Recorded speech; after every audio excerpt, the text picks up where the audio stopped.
We are here at Crocodile Cove. Mga crocodiles. Laki oh.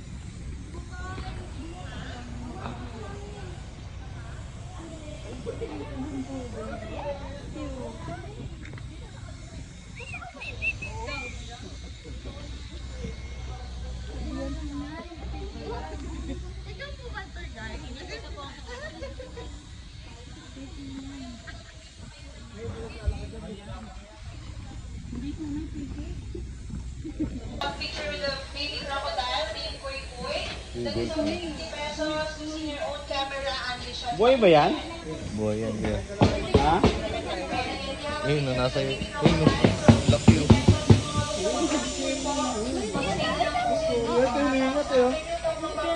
Yung isang ngungi oh.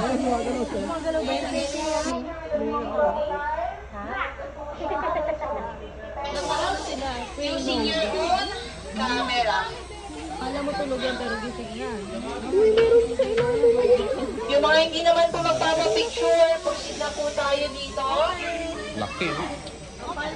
Yung crocodiles natin, or commonly known as buhaya. They also call them crocodile, or in Ilocano, they call them bukarot. Yan, yung mga freshwater crocodiles natin, they are the biggest reptile in the whole world. Pag nakita niyo po silang nakanganga, meaning kasi nagre-release po sila ng heat from their body because they are porceless. Tulad ng mga ibang animals natin na meron silang mga butas-butas sa katawan, yung mga... Sa'yo ko papakain to. So we have Ay, di ba? crocodile feeding, that is only... Parang ako gusto kayo ng isa. Ina-offer mo kayo din. Ay, mismo yung nagpapakain ng crocodile. 100 pesos lang po yan. Para lang po kayong namimingwet. Nagpagising mo kayo sa dalawa. Yes, daw po. Kapag nahuli niyo po, pwede niyo na daw po iuwi. Tunay ka ba? Sabi po.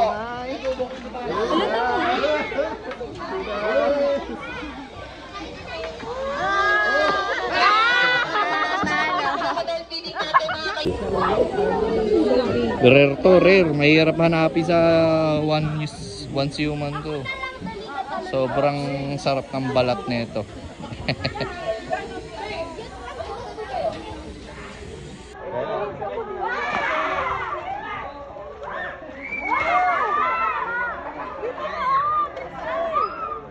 May passport pa po. May passport pa po dito.